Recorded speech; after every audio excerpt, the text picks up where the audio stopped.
Comandante Chianese, lei ha un'esperienza di volo di 35 anni e probabilmente avrà molte storie da raccontare. E ho trovato sul web il racconto di uno dei tecnici della manutenzione dell'Alitalia che era con lei sul volo Johannesburg-Nairobi-Roma nell'ottobre del 1973, quando lei era ancora primo ufficiale sul DC-10. E vorrei leggerglielo. Mi chiamo Renato. Ho lavorato come tecnico per Alitalia dal 1958 al 1983. Navigando per il web ho letto quello che ha scritto Fulvio Chianese e allora volevo aggiungere qualcosa di mio, dato che mi trovavo su quel volo per servizio, con una paura che non riuscivo a controllare e pregavo che i piloti sapessero gestire le avarie senza ammazzarci tutti. Quando ripartimmo da Nairobi, come da racconto del comandante Chianese, successe che Frappi volle chiudere il motore numero 1 per precauzione, ma fu proprio il numero 3 a fare il botto. Il motore nuovo, capite? Successe nel preciso istante che io parlavo con un membro di equipaggio, chissà se non proprio Chianese.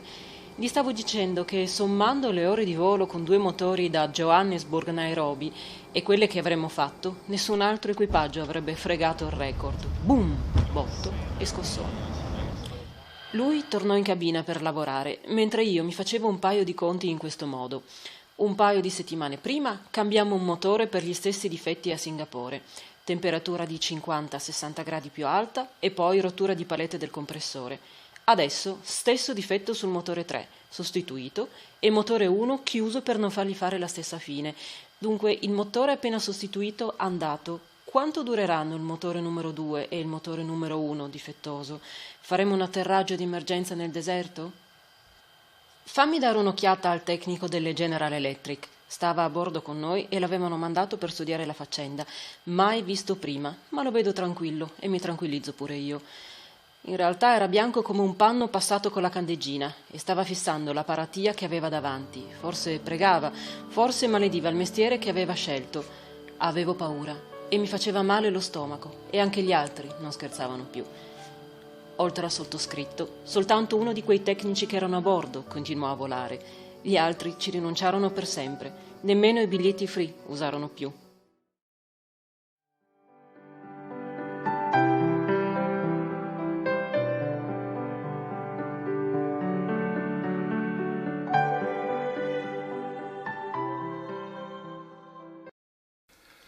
Il 3 ottobre 1973 sono di riserva. Mi chiama l'ufficio turni Lungoraggio e mi assegnano un volo in fuoriservizio Roma, Kinshasa, Johannesburg. Il giorno dopo dovrò effettuare in servizio il volo Johannesburg, Nairobi, Roma. Il 5 ottobre sono all'aeroporto di Johannesburg pronto alla partenza. Il velivolo è un DC-10 con le marche November Alpha. Il comandante del volo è Carlo Frappi. Io sono il primo ufficiale e i 2 system operator sono Miglione e De Torre. La responsabile di cabina è la signora Pelacani. Alla messa in moto il motore numero 1 ci dà dei problemi, mentre il motore numero 3 che l'equipaggio in arrivo ci aveva segnalato con delle alte IGT si comporta normalmente. Decolliamo, saliamo a una quota di crociera di 33.000 piedi e mentre siamo a metà distanza tra Johannesburg e Nairobi stiamo attraversando una zona temporalesca e mentre schiviamo dei clutter notiamo i parametri del numero 3, del motore numero 3, che oscillano e accompagnati da consistenti vibrazioni. A quel punto il comandante Frappi riduce la manetta del motore numero 3 al minimo e poco dopo entra in cabina l'assistente di volo Pelacani informandoci che un collega ha notato delle fiamme uscire dal motore di destra. A questo punto il comandante Frappi prende la fuel shut-off del 3 e chiude il motore. Informiamo il controllo del traffico aereo e chiediamo una quota più bassa, mentre Miglione e Torre prendono il booklet delle emergenze e procedono con le manovre previste. Procediamo con le luci di cabina spente per osservare meglio i cumulonembi che ci circondano.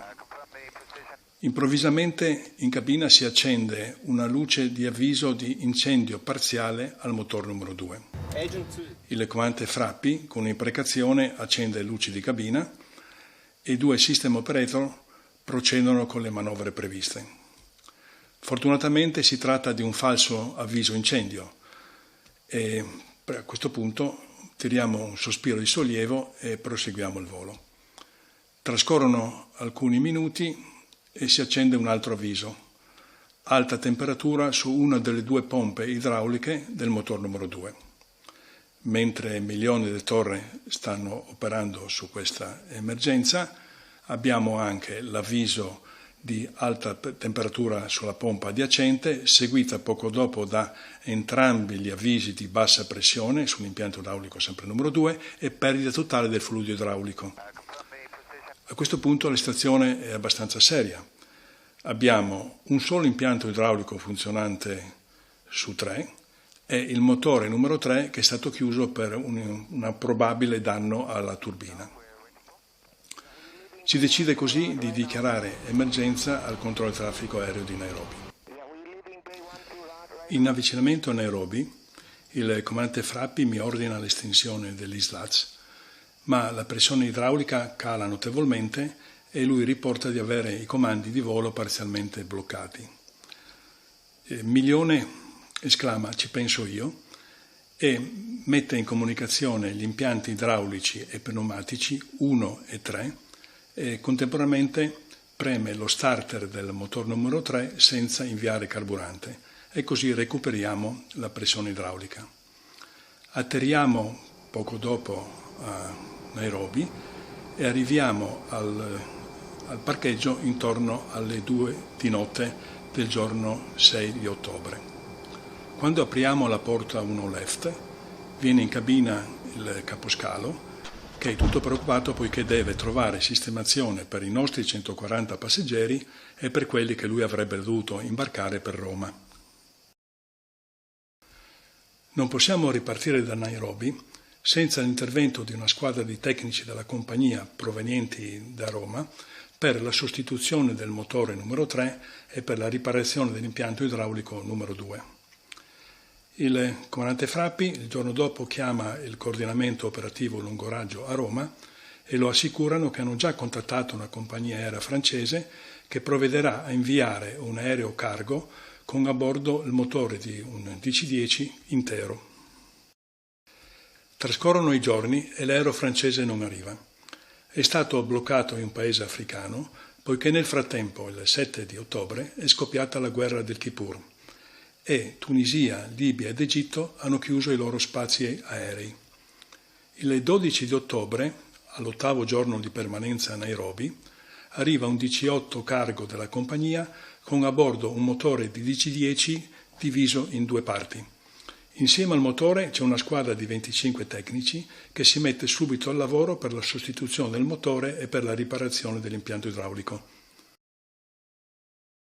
Domenica 14 ottobre, dopo 9 giorni trascorsi a Nairobi, siamo pronti alla partenza. Giunti in aeroporto, il comandante Frappi si accerta degli interventi dei tecnici sul motore numero 3 e sull'affidabilità del motore numero 1 che a Johannesburg ha dato dei problemi all'avviamento. L'assicurano che tutto è a posto. Il volo è un ferry flight senza passeggeri, con a bordo solo la squadra di 25 tecnici giunti da Roma. Ci chiamiamo 8801 e decolliamo intorno alle 14 local time. Il tempo di volo previsto è di 6 ore e mezza. Malaysia 370 selamat pagi. Identify climb level 180. Let's take a second to back the rig. Okay, level 180 direct Gary, Malaysia 370. Saliamo direttamente a 37.000 piedi, ma già durante la salita notiamo che il motore numero 1 ha una IGT più alta degli altri due e dopo 2 ore siamo costretti a chiuderlo e scendere di quota. Milione e De Torre eseguono le manovre previste per l'avaria e consigliano al comandante di ritardare l'inserimento della Reversible Motor Pump 1-2 a poco prima dell'atterraggio, poiché a loro giudizio è stata proprio questa manovra a provocare nel volo precedente la rottura dell'impianto idraulico efficiente. Frappi acconsente e continuiamo il volo per Roma, in quanto il carburante a bordo e le procedure di compagnia ce lo consentono. Terminata la traversata del Sahara e del Mediterraneo, lasciamo Carafa di Catanzaro per dirigere su Ponza e poco dopo avvertiamo un calo di giri di un motore e tutti i parametri del numero 3 vanno a zero in pochi secondi. Il control panel si illumina di diverse caution light ambra e Frappi strilla: che cavolo succede? Dettore risponde che abbiamo perso il motore numero 3, ma inspiegabilmente i giri sono a zero, mentre il motore dovrebbe girare per windmilling. Pertanto potrebbe trattarsi di un grippaggio della turbina o di un engine damage dovuto a uno stallo. La velocità comincia a diminuire e non siamo in grado di mantenere la quota a lungo. Il comandante Frappi sgancia autopilota, porta la manetta dell'unico motore efficiente alla massima spinta continuativa ed inizia a scendere. Io comunico l'avaria del secondo motore al controllo del traffico aereo di Roma, che ordina a tutti gli aeromobili sull'aerovia Ambra 1 di virare immediatamente a destra di 90 gradi e ci autorizza a scendere alla quota richiesta.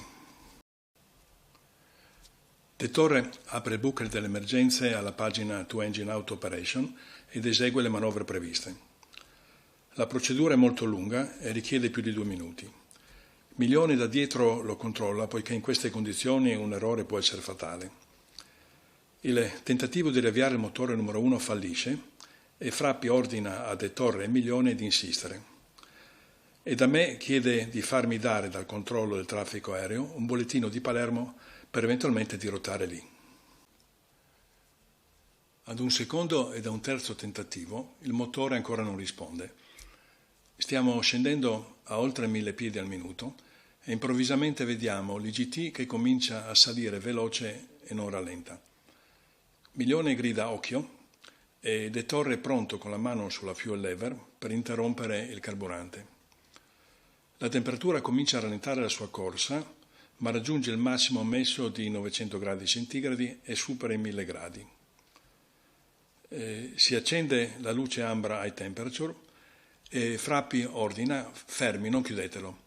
Infine il motore si stabilizza al minimo, ma la temperatura è ancora molto alta e Milione esclama: l'abbiamo cotto, riferendosi al motore. Decidiamo di non spegnere il motore numero 1 e di impiegarlo al regime di minimo per disporre di pressione idraulica aggiuntiva. Il controllo del traffico aereo ci comunica il bollettino di Palermo. La visibilità è buona, ma il vento è prossimo al valore massimo ammesso e pertanto si decide di proseguire per Roma.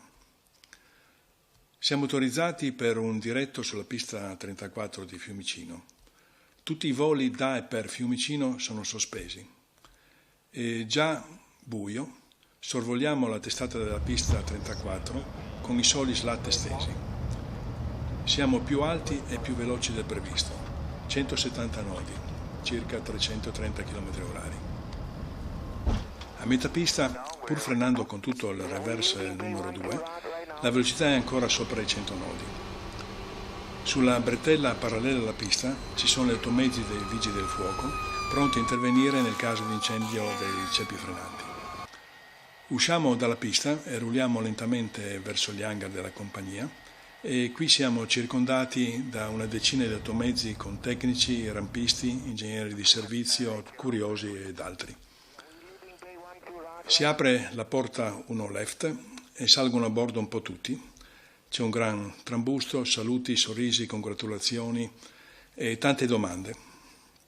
Prima di lasciare l'aereo ci spostiamo tutti nella prima classe per brindare al lieto fine. Lunedì 15 ottobre mi telefona il vice capopilota comandante Stecca e mi chiede di preparare una relazione e mi fissa un incontro nel suo ufficio. Sempre per telefono sento Milione e vengo a sapere che la Commissione Sicurezza Volo è già al lavoro sul nostro caso e sono state avviate 2 inchieste interne. Secondo alcune indiscrezioni trapelate, sembra che le alte temperature del motore numero 1 siano state causate dalla rottura del sistema di regolazione dello statore del compressore, mentre l'avaria al motore numero 3 sia stata provocata dalla rottura dell'albero di trasmissione della scatola a ingranaggi a causa di un errato assemblaggio a Nairobi. All'incontro nell'ufficio del capopilota c'è il comandante Stecca, il comandante collaudatore della Douglas Jim Harding, un rappresentante della manutenzione ed uno della sicurezza a volo. Mi chiedono di raccontare tutti i dettagli. Sono molto seri e distaccati e l'atmosfera è molto fredda. Sempre da Milione vengo a sapere che c'è una grossa battaglia interna fra i vari enti che cercano di scaricare su di noi la responsabilità di quanto accaduto. Adducono come pretesto che durante la seconda tratta non abbiamo inserito la Reversible Motor Pump 1 e 2, sebbene previsto dalle procedure, e che avremmo dovuto atterrare a Palermo. I voli che mi erano stati programmati vengono annullati e vengo inviato al centro addestramento per un corso di refreshment inglese di 2 settimane. È un brutto segno. Terminato il refreshment inglese, riprendo finalmente a volare. Di quel volo non se ne parla più e non viene nemmeno menzionato nelle comunicazioni della sicurezza a volo. Dopo circa 3 o 4 mesi viene divulgata una circolare tecnica della Douglas. Dice che una compagnia aerea, a seguito di un'avaria a motore, ha inserito come prescritto la Reversible Motor Pump, ma ciò ha provocato una doppia avaria idraulica. È proprio quello che è successo a noi sulla tratta Johannesburg-Nairobi e che ci ha provocato la doppia avaria idraulica. La procedura viene modificata ed ora prevede che la Reversible Motor Pump venga inserita solo prima dell'atterraggio. È proprio quello che abbiamo fatto noi prima di atterrare a Roma. Se avessimo inserito subito la Reversible Motor Pump sulla tratta Nairobi-Roma, come era previsto, probabilmente avremmo rischiato di rimanere senza comandi di volo con le conseguenze facilmente immaginabili. Dopo tanti anni da quell'episodio vissuto da giovane primo ufficiale, qual è il suo giudizio visto con l'esperienza acquisita in seguito come comandante? Su quel volo dell'ottobre del 1973 ero il più giovane dell'equipaggio di condotta e l'esperienza di quei momenti mi è stata di esempio e di aiuto quando, anni più tardi, sono a mia volta divenuto comandante e mi sono trovato in situazioni in cui era necessario gestire al meglio le risorse dell'equipaggio.